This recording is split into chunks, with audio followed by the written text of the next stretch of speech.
Bueno, llegamos así al estudio 26 de Primera Pedro. Este es el último estudio, estamos en el capítulo 5 y desde ahora vamos a estar viendo hasta el final actitudes fundamentales de la mente cristiana. Hoy vamos a ver del versículo 5 al 8. Nos dice así: igualmente jóvenes, están sujetos a los ancianos y todos sumisos unos a otros, revestidos de humildad, porque Dios resiste a los soberbios y da gracia a los humildes. Humillaos pues bajo la poderosa mano de Dios, para que los exalte cuando fuere tiempo, echando toda vuestra ansiedad sobre Él, porque Él tiene cuidado de vosotros. Sed sobrios y velad, porque vuestro adversario, el diablo, como león rugiente, anda alrededor buscando a quien devorar. La mente espiritual. O sea, Dios siempre ha procurado que los creyentes usen sus mentes redimidas para escudriñar las Escrituras, con el fin de conocerlo y para que lleguen a conformarse a la imagen de su Hijo. Dice así en Filipenses: y esto pido en oración, que vuestro amor abunde más y más en ciencia y en todo conocimiento, para que aprobéis lo mejor, así seáis sinceros e irreprensibles para el día de Cristo. Después también Pedro nos dice: vosotros también poniendo toda diligencia, añadid a vuestra fe virtud, a la virtud conocimiento. Siempre Dios quiere que la mente sea usada para conocerle a Él. En cambio, el espíritu de esta época en nuestra sociedad es de anti-intelectualismo. O sea, insensatez mezclada con misticismo, subjetivismo espiritual, en lugar de una mente racional. Estamos en el reino de lo irracional, basado en la intuición, en la experiencia, en la sensación mística, en lugar de la verdad absoluta de la revelación divina, la Biblia, única e infalible revelación inspirada por Dios. La comunión y la adoración verdadera se debe basar en un entendimiento claro y preciso de la verdad bíblica. En el Salmo David dice: te haré entender y te enseñaré el camino en que debes andar. Sobre ti fijaré mis ojos. No seáis como el caballo, como el mulo sin entendimiento, que han de ser sujetados con cabestro o con freno, porque si no, no se acercan a ti. Este es el Dios hablándole a David. Y Juan 4 nos va a decir: la hora viene y ahora es, cuando los verdaderos adoradores adorarán al Padre en espíritu y en verdad, porque también tales adoradores buscan que le adoren. O sea, la adoración verdadera está basada en la palabra de Dios, en la verdad, en espíritu y en verdad. Nada de insensatez, nada de misticismo, nada de lo que uno siente, de sentimientos. La insensatez mística es la antítesis de cómo se debe conocer a Dios, ya que Dios nunca pretendió que su pueblo se relacionara con Él sin que sus mentes estuvieran enfocados en la revelación bíblica. Hay un contraste entre la mente no regenerada y la espiritual. Lo que son espirituales piensan en las cosas del espíritu, no va a decir ya Romanos, porque el ocuparse de la muerte de la carne es muerte, pero el ocuparse del espíritu es vida y paz.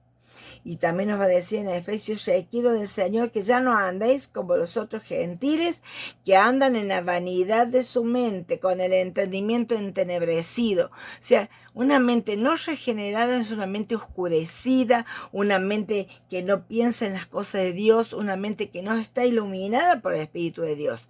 Pero la mente espiritual piensa en las cosas del Espíritu. El pensamiento espiritual no es solo procesar información y comprender la doctrina intelectualmente, solo con la cabeza.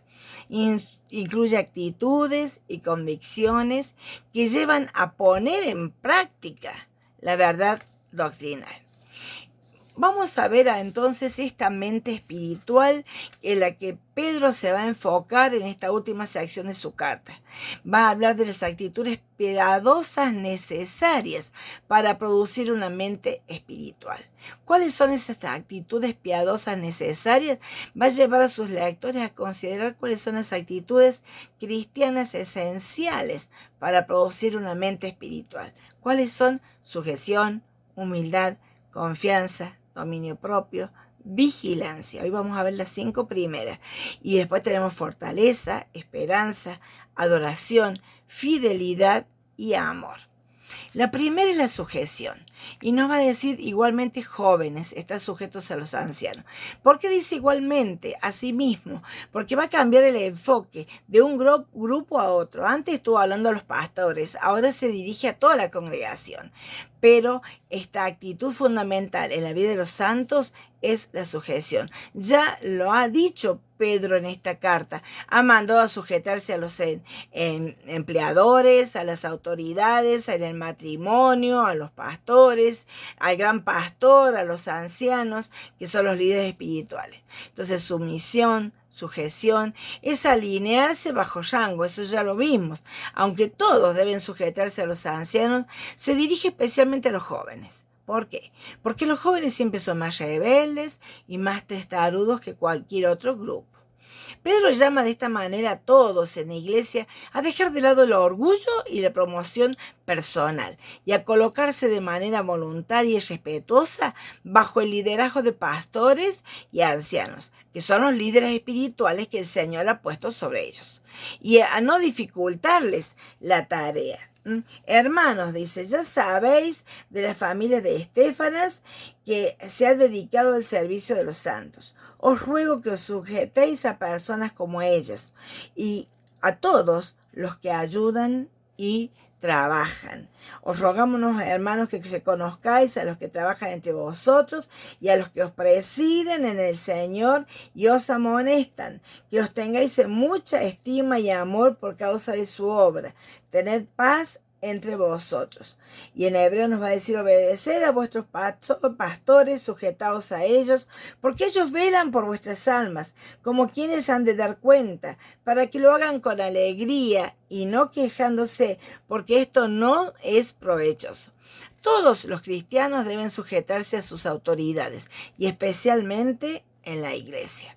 El crecimiento espiritual es favorecido y florece en aquellos que tienen una mente dispuesta y una actitud de dócil sujeción. La segunda característica de una mente que agrada al Señor es la humildad. Una mente cristiana, una mente que crece, una mente que conoce a Dios. Esta humildad, y nos va a decir, revístanse de humildad, porque Dios resiste a los soberbios y da gracia a los humildes. Está citando a Proverbios. ¿Por qué? Porque dice, esta mente entregada a la humildad está detrás de toda actitud sumisa. Para que haya una actitud sumisa tiene que haber una mente humilde.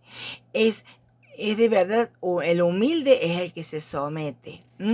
Y nos va a decir esta palabrita, revestidos. En Miqueas 6:8 dice: hombre, Él te ha declarado lo que es bueno. ¿Y qué pide Jehová de ti? Solamente hacer justicia, amar misericordia y humillarte ante tu Dios. Y en el Salmo va a decir: va a encaminar a los humildes por el juicio y va a enseñar a los mansos su carrera. Cuando vemos esta palabra revestidos, es atarse algo encima como un delantal. Esto es la vestimenta que usaban los siervos para trabajar. De manera figurada, que la persona se cubra con esta actitud de humildad. Humildad sería restarse importancia, autodegradarse. Describe la actitud del que sirve voluntariamente y en las tareas más bajas. En Filipenses nos va a decir: haya el sentir que hubo en Cristo Jesús, el cual, siendo en forma de Dios, no estimó el ser igual a Dios como cosa que aferrarse, sino que se despojó a sí mismo tomando forma de siervo y hecho semejante a los hombres. Y en Juan 13 tenemos al Señor lavando los pies de sus discípulos, y Pedro le dice: no me vas a lavar los pies jamás. Y el Señor le dice: si no te lavo, no vas a tener parte conmigo. Ustedes me llaman maestro y Señor, y dicen bien, porque yo lo soy. Pero si yo, el Señor y el Maestro, he lavado vuestros pies, vosotros también debéis lavaros los pies unos a otros. Ejemplos os he dado para que, como yo he hecho, ustedes también lo hagáis. Dice: ¿cuál es el mayor? ¿El que se sienta a la mesa o el que sirve? No es el que se sienta a la mesa, pero Jesús dice: yo estoy entre vosotros como el que sirve. Esta actitud de humildad es la actitud que realmente está detrás de toda sumisión. Dios resiste a los soberbios. Este hecho es lo que debe motivar a los santos a adoptar una actitud de humildad. Saber que Dios rechaza el orgullo y el orgullo pone a la persona en contra de Dios. Dios rechaza a los soberbios, resiste, pero da gracia a los humildes. O sea, para recibir la gracia divina, para disfrutar de la gracia divina, la persona debe humillarse ante el Señor, debe reconocer su total miseria y su total necesidad. Isaías dice, así dijo el alto y sublime, el que habita la eternidad, cuyo nombre es el Santo. Yo habito en la altura y la santidad, y con el quebrantado y humilde de espíritu, para hacer vivir el espíritu de los humildes y para vivificar el corazón de los quebrantados. Siempre Dios tiene propósitos sobre la persona. La poderosa mano de Dios. La autoridad sobre los creyentes en la iglesia es el poder soberano de Dios en acción. Está en la experiencia de vida de su pueblo y a través de los ancianos de la iglesia. El poder de Dios siempre está cumpliendo sus propósitos eternos en beneficio de los suyos. En Isaías nos va a decir, Jehová de los ejércitos juró diciendo, ciertamente se hará de la manera que lo he pensado y será confirmado como lo he determinado. Este consejo está acordado sobre la tierra y está la mano extendida sobre todas las naciones, porque Jehová de los ejércitos lo ha determinado. ¿Quién lo impedirá? Su mano extendida. ¿Quién la hará retroceder? La poderosa mano de Dios siempre está cumpliendo sus propósitos eternos. Y esa poderosa mano de Dios es la que va a exaltar a sus hijos cuando fuere tiempo. Tenemos la garantía de que todo sufrimiento y prueba que Dios permite, Dios lo va a levantar. Esto nos anima a perseverar. Cuando el hombre cayere, no quedará postrado, porque Jehová sostiene su mano. Exalte. Esta palabra habla de levantar, habla de librar a los creyentes de sus pruebas y tribulaciones, de sufrimientos en el tiempo sabiamente determinado por Dios. A tiempo, Dios va a librar de la dificultad a los creyentes humildes y sumisos que no se rebelan ni pelean contra los propósitos del Señor. Si sabemos que si Dios lo ha determinado, Dios tiene un propósito y con sujeción y con humildad debemos someternos a ese propósito divino y no enojarnos ni pelear contra los propósitos del Señor.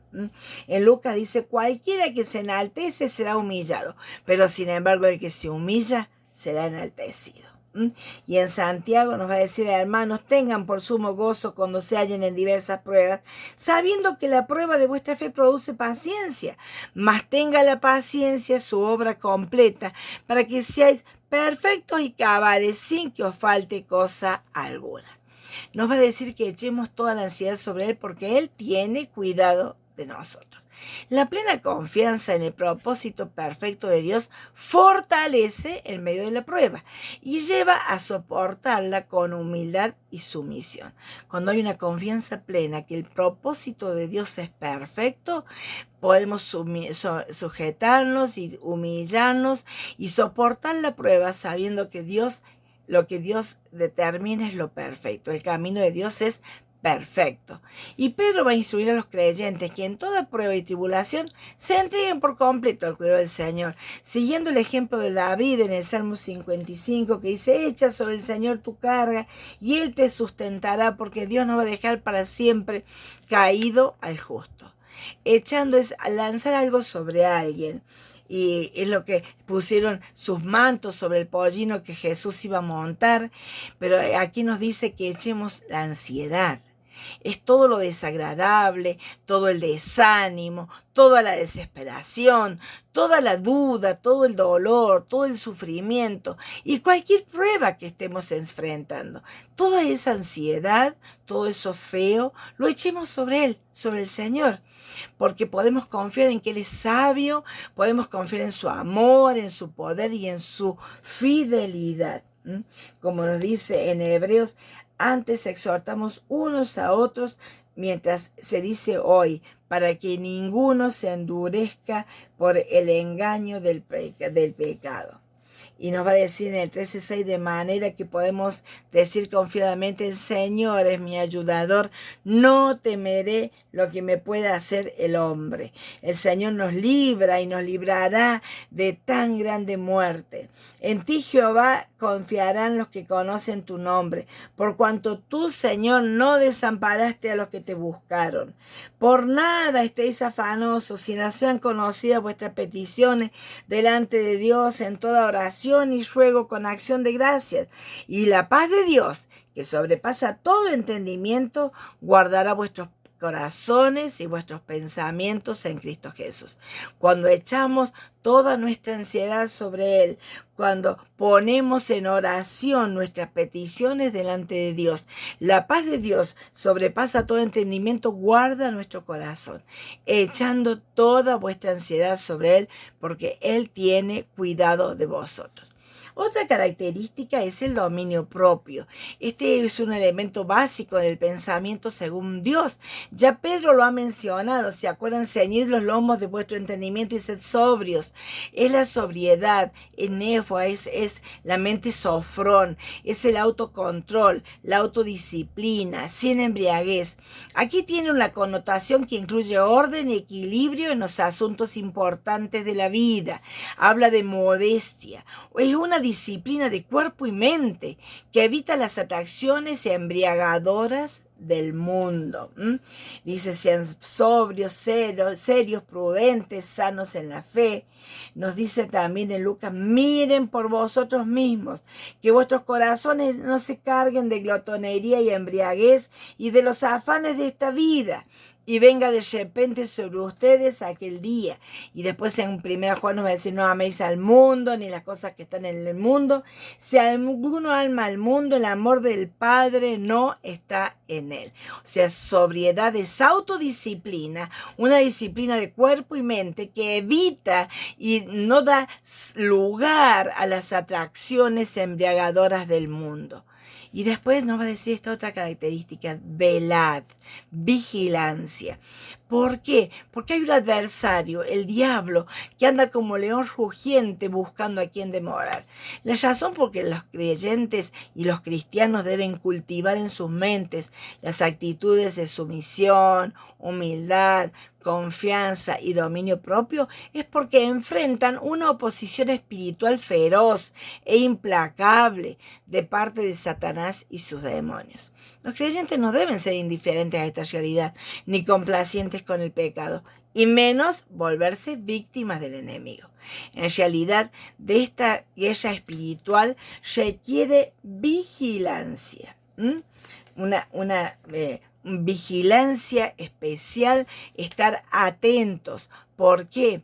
Porque las fuerzas espirituales asaltan a los cristianos, a veces de manera sutil. Por eso es necesario que los que aman a Cristo mantengan su vigilancia, para que Satanás no gane ventaja alguna sobre ustedes, porque no ignoramos sus maquinaciones. Y nos dice: vestidos de toda la armadura de Dios, para que podáis estar firme contra las acechanzas del diablo. Nos va a decir también que Satanás se disfraza como ángel de luz. Y en Mateo el Señor nos va a decir: velad y orad para que no entréis en tentación. El espíritu a la verdad está dispuesto, pero la carne es débil. Palabras del Señor Jesucristo. Velad, estar atentos, porque hay un adversario que anda como un león rugiente. Dice: porque vuestro. O sea, Satanás es el enemigo cruel e implacable de todo el pueblo de Dios. Y tenemos el caso de Job, donde el Señor dice: ¿no has considerado a mi siervo Job, que no hay otro como él en la tierra, varón perfecto y recto, temeroso de Dios y apartado del mal? Esto es cuando Satanás viene a acusar a los hermanos. Y Satanás dice: porque tú lo has cuidado, lo has rodeado de bien, pero si le sacas la protección, vas a ver que él te va a maldecir. entonces el Dios le da permiso. Satanás no puede hacer nada en los hijos de Dios que Dios no se lo permita. Dios tenía un plan superior, un plan de perfeccionamiento. Dios tiene un propósito. Aún en aquellas cosas que no entendemos, aún en permitir que Satanás haga algún daño en la vida, porque Dios tenía un propósito especial con la vida de Job. Este adversario es el oponente ilegal, es el enemigo agresivamente hostil. Fue agresivo, le quitó a Job todo lo que tenía y le quitó su familia. Es enemigo malicioso porque calumnia y ataca. Jesús lo llamó el príncipe de este mundo y 3 veces lo va a llamar el príncipe de este mundo. Desde esa plataforma, desde el mundo, lanza sus malévolos asaltos. El diablo controla el reino demoníaco, administra el sistema del mundo humano y caído, y personalmente a través de sus representantes. Los demonios no duermen ni descansan, son como un depredador tenaz en medio de la propia oscuridad malvada. Satanás caza para matar. Y vemos en Job que él vuelve a venir a acusar ante Dios. Entonces, porque él anda rodeando la tierra y andando por ella, y el Señor dice: ¿no has considerado a mi siervo Job, que no hay otro como él en la tierra, varón perfecto y recto, temeroso de Dios y apartado del mal, que todavía retiene su integridad, aun cuando tú me insistaste contra él para que lo arruinara sin causa? Job dijo: el Señor me dio todas estas cosas y el Señor me lo quitó, sea su nombre bendito. Entonces Satanás lo acusa que el problema es porque él está sano. Si el hombre se enferma, entonces va a insultar a Dios en tu misma presencia.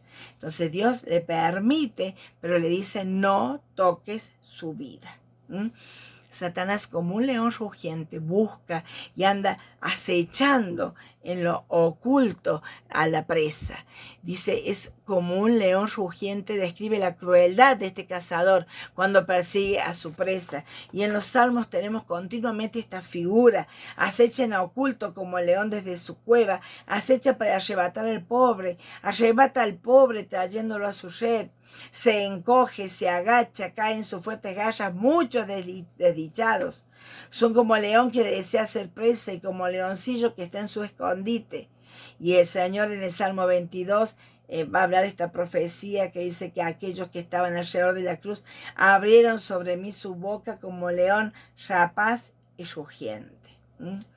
Y Jesús nos va a decir en Juan 10, el ladrón no viene sino para hurtar, matar y destruir. Yo he venido para que tengan vida y para que la tengan en abundancia. Satanás quiere devorar. Quizá Pedro fue informado o presenció el sangriento espectáculo de leones matando víctimas para el entretenimiento romano. Satanás está detrás de los enemigos humanos. A veces nosotros vemos hombres, pero es Satanás que está detrás de esos hombres que se oponen a los creyentes.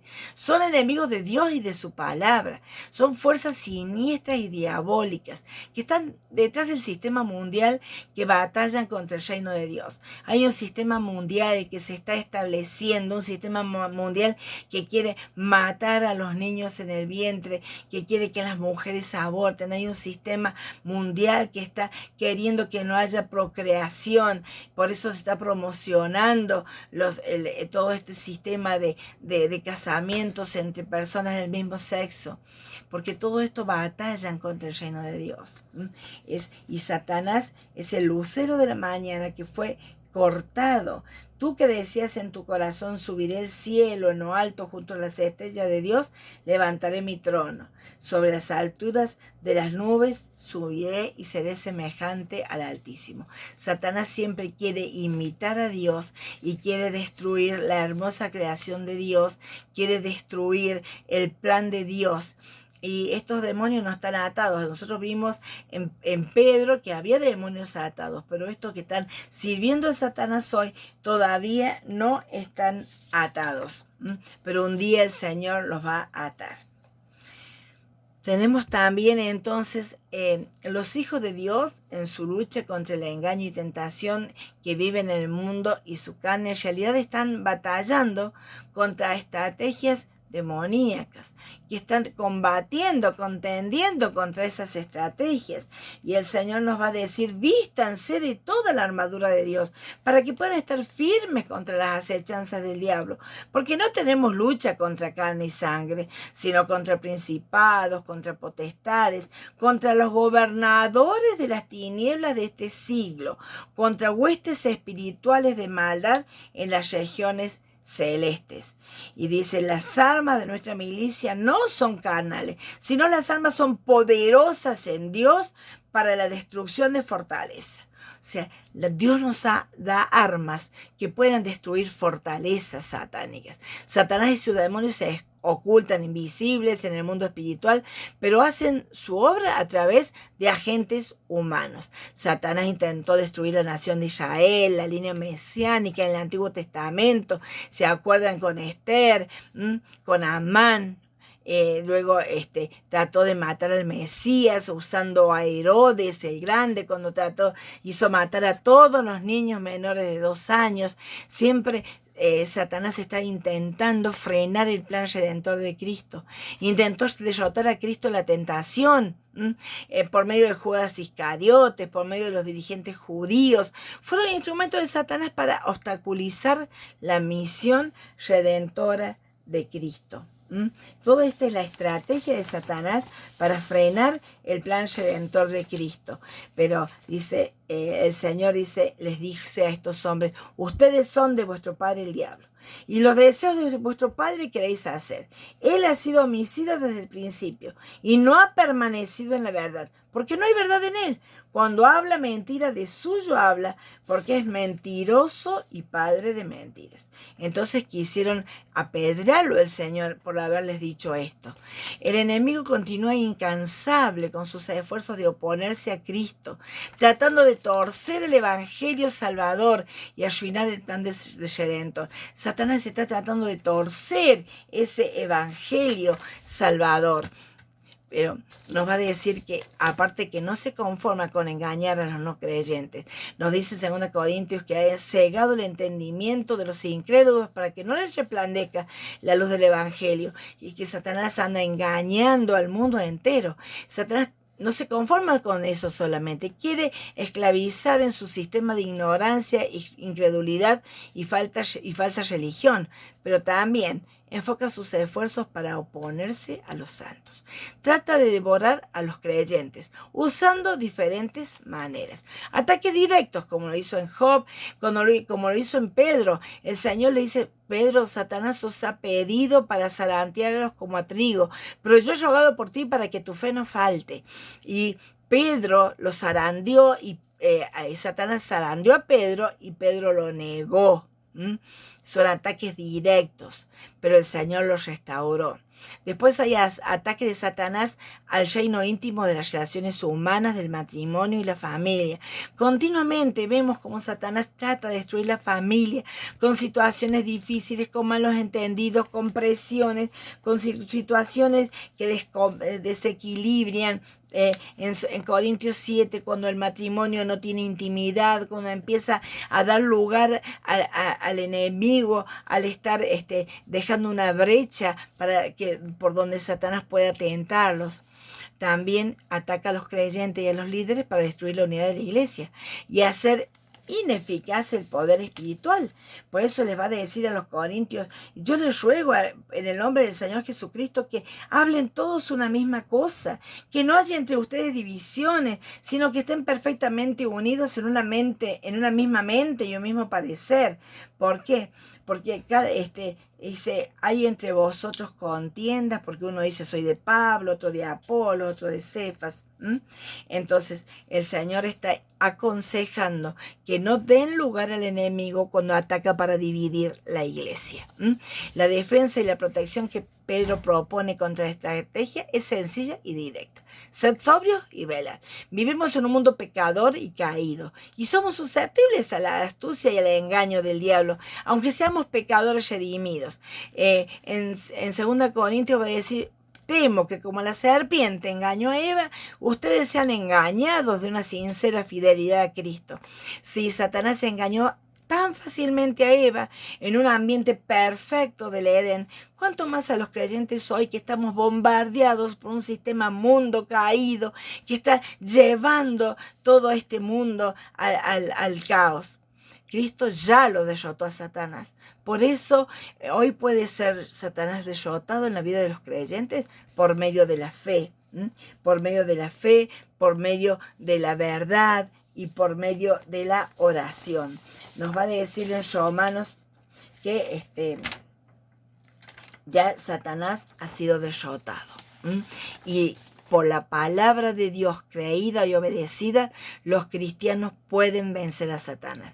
Y nos va a decir en 1 Juan 4:4, hijitos, vosotros sois de Dios y los habéis vencido, porque mayor es el que está en vosotros que el que está en el mundo. Someteos pues a Dios, resistid al diablo y huirá de vosotros. Gracias, Señor, por tu palabra. Queremos someternos a ti. Queremos, Señor, actuar como tú nos mandas, en obediencia, en sujeción a ti. Sabemos que esa es la forma de vencer al enemigo. Confiando en ti, basándonos en la palabra, no retándolo ni actuando como hacen muchas personas de una forma mística. Sabemos, Señor, que tú has vencido a Satanás y cada uno de nosotros hemos vencido gracias a tu victoria. Por eso, Señor, te damos a ti la gloria, porque sabemos que mayor es el Señor Jesucristo que está en nosotros que ese enemigo que trata de destruirnos que está en el mundo. Ayúdanos, Señor, a ser fieles y a ser constantes en esta lucha espiritual y en esta presión que tenemos con este león rugiente que anda buscando cómo hacer presa de cada uno de tus hijos. Ayúdanos, Señor, a estar sujetos a ti, someternos a ti, Señor, porque sabemos que de esta forma resistimos al enemigo. Huimos de las tentaciones que el enemigo nos propone. Te damos a ti la gloria, Señor, en el nombre del Señor Jesucristo. Amén.